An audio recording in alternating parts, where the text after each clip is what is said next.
மக்களே, இன்று நாம் திருக்குறள் 405ஆம் குறளை பார்க்கிறோம். இது திருக்குறளின் பொருட்பால் பகுதியில் உள்ள அரசியல் என்னும் இயலில் இடம்பெற்றுள்ள கல்லாமை அதிகாரத்தின் 5 குறள். கல்லா ஒருவன் தகைமை தலைப்பெய்து சொல்லாடச் சோர்வுபடும். இந்த குறள் சொல்ல வருவது என்னவென்றால், தன் திறமையைப் பற்றி பெருமை போட்டு அதிகமாக பேசியால் உண்மையான மதிப்பு மங்கிச் செல்கிறது. அதாவது, தன் குணம் அல்லது சாதனைகளை வார்த்தைகளால் அதிகமாக போடுவது உண்மையான புகழை குறைக்கும். எதனால் இந்த குறள் முக்கியமானது என்றால், வாழ்க்கையில் நம் சொல் சக்தி மிக பெரியதாய் இருக்கிறது. நாம் அதிகமாக மூச்சு தாழ்த்தும் சிறிய நிகழ்வுகளை மிக பெரியதைப் போல் பேசும்போது மற்றவர்களின் நிலைமையை மனதில் கொள்ளாமல் செல்கிறோம். இதுவே இணைப்பு மற்றும் மரியாதையை இழக்கும் காரணம்.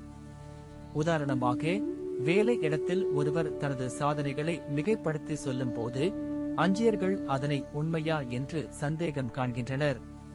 மற்றொரு உதாரணமாக, பள்ளியில் மாணவர் தனது பாடம் முடிக்காததை மறைத்து அதிகம் பேசும்போது ஆசிரியர் அவரை நம்பாமல் விடுகிறார். இன்றைய வாழ்க்கையில் இந்த குறளை பின்பற்றினால் நம் பேச்சில் அர்த்தம் மற்றும் நம்பிக்கை அதிகரிக்கும். மற்றவர்களுடன் உறவு வலுப்படும். உங்கள் சொல் எப்போதும் நம்பகமானதாக இருக்கும். அதனால் தன் திறமையை சொல்ல வேண்டுமெனில் அமைதியாகவும் உண்மையாகவும் சொல்லுவது சிறந்தது. இதனால் நம் வாழ்க்கை தொடர்ந்து முன்னேறும். இதைத்தான் இந்த குறள் மிக அழகாக எடுத்துக் கூறுகிறது.